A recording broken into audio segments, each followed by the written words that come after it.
Being coming from technology company, it comes closer to our heart because workplace changes which has happened in our place is far more significant than in other industry, because our industry is anyway a moving industry.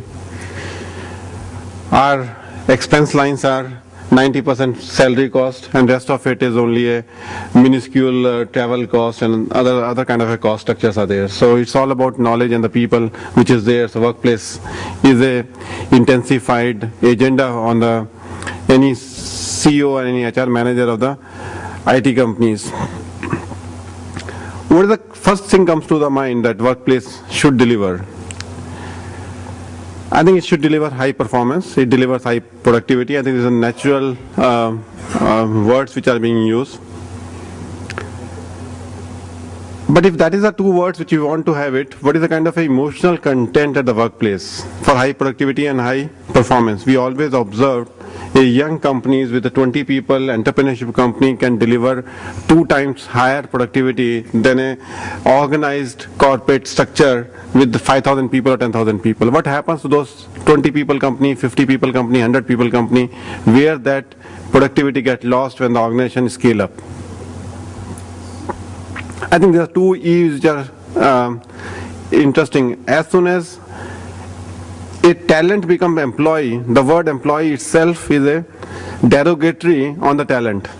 The word which you use, employee, workplace, employees, we should do this. Who is employee? Is I am not employee? Is I am as a CEO different from an employee?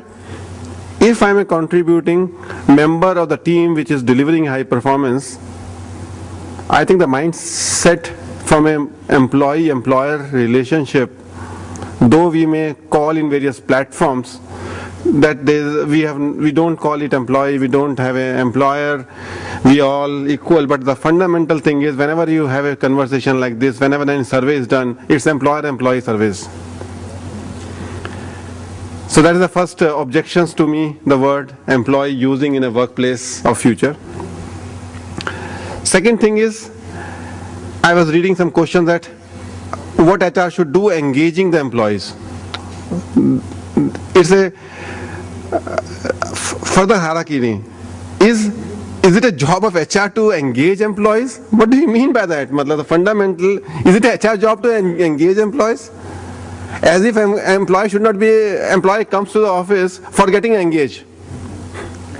He comes to the job for certain function he is responsible to deliver and certain productivity to deliver.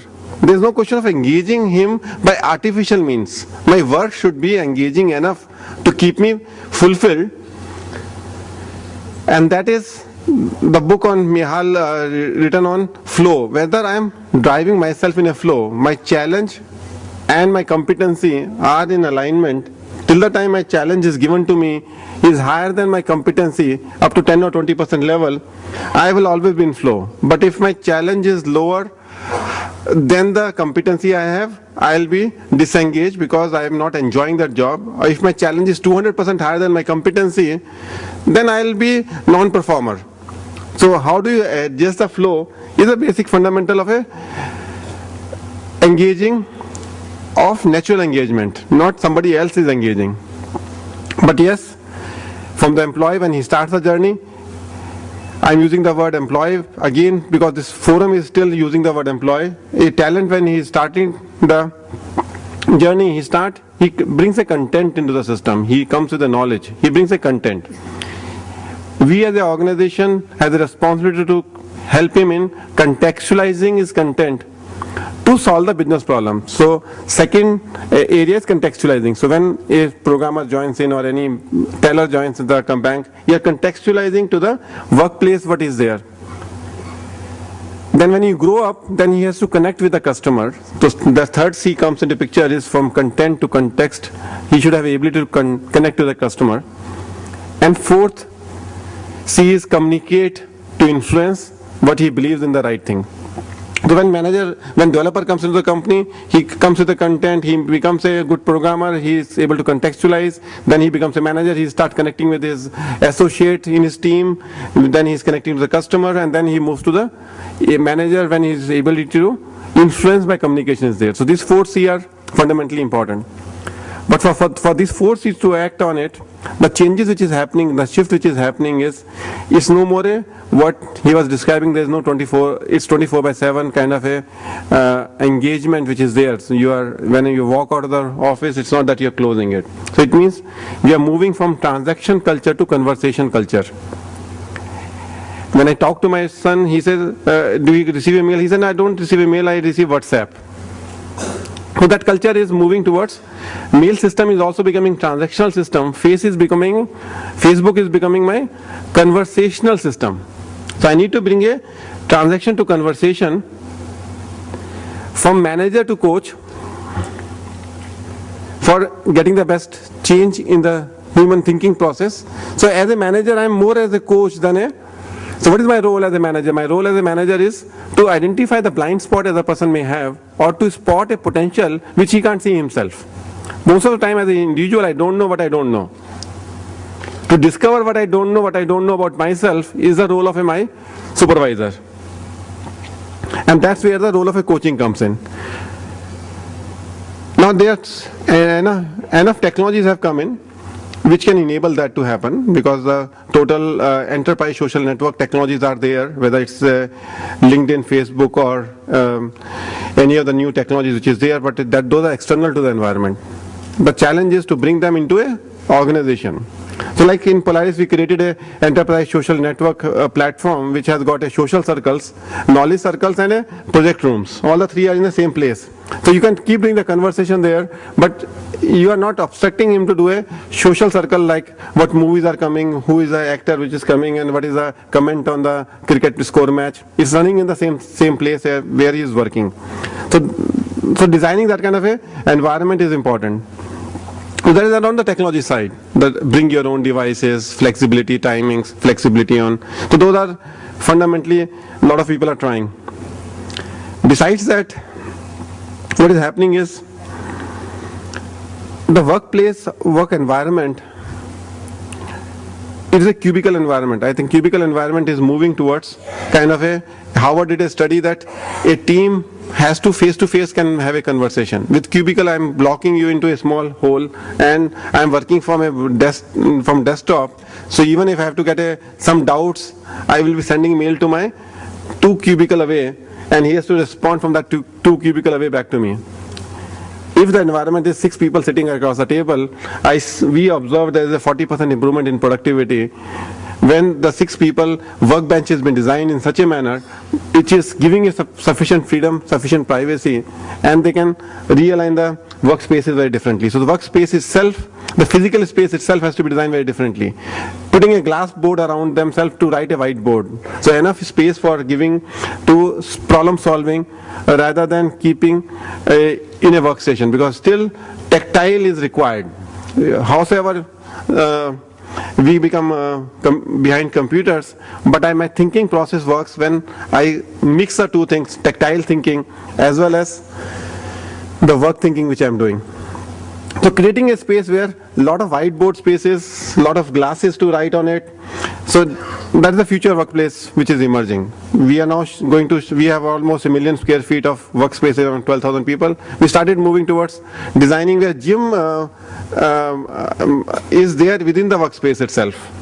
Because normally how many miles you are running, even if a normal professional does 2 kilometers a day, is more than sufficient. Even that is not happen. But if it is, I have to go for that for gym and take a bath there, I think that's the biggest barrier for me. How do we bring all the things? We are keeping a talent in the center and design a workspace around it. Keeping a associate in the center, designing all his workplace need. So the whole perspective of design comes core in future of workplace. Designing around talent and designing around customer. Because whatever he's doing for your customers. So these two things have to come together, and two designs has to come together, and that's where the critical role come in. So workspace is one element of workplace, but workspace is equally important because physically you are articulating when Agnihotri was speaking about Microsoft or Google, they understood this requirement much earlier than what we are understanding over here, and I think we may have to pick up similar threads from there, but we need to apply in our context. We cannot have a similar kind of a environment because what Google does, we may not be doing the same thing. It will be very, very different from our contextual. So designing is very local, very personal, very organization specific, very industry specific. But you need to have a designing which is around talent and which is around spaces, which is around technology platforms, which is around work culture. And work culture has to have family as an integral part of the design. That how are we engaging family within a purpose, whether it's some festival celebration together or giving time off or giving any of the things where family is involved. Because the biggest support system for any issue, as any talent is, he has to be supported by the family. With a nuclear family going, I think the communities are within the organization. So we need to build up organizational communities where they can get support of each other. Because with the mobility which is there, I am not having a support of my uncles and aunts in a new city. I know more people within my company than anybody else in the system. So it's not community of Jains versus Srinivasans versus Mehtas and in any location. Now it's becoming a corporate community. Corporate has taken a role of a religion or social network systems. So organization has to create those platform where the communities become important and communities start sharing evenings together at the workplace. So I think it's a big multi-dimensional challenge. One is to bring a performance management system on a Facebook kind of a system where all the conversation what he's doing you can record. It can be active performance management systems. I call it active, means I can set up a goal in a Facebook style and anything conversation below that can be recorded by the managers in a Facebook style. Can we build up those kind of systems rather than a conventional system on a transactional based systems?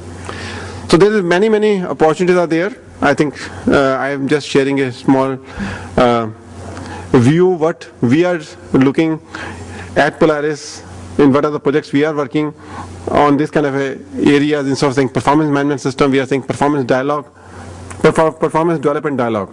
It's a dialogue. You go to the club about fighting and negotiating. Within your own organization, why you negotiate, fight internal, you have to fight, you fight outside here in the marketplace.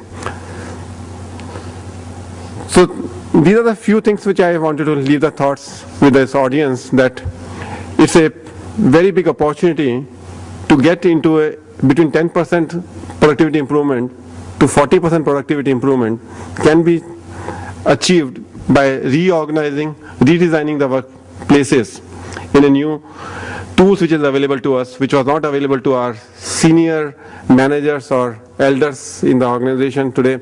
We are fortunate that so many technologies, so many workspaces have come in, so many innovations are happening, and let's leverage it. Thank you.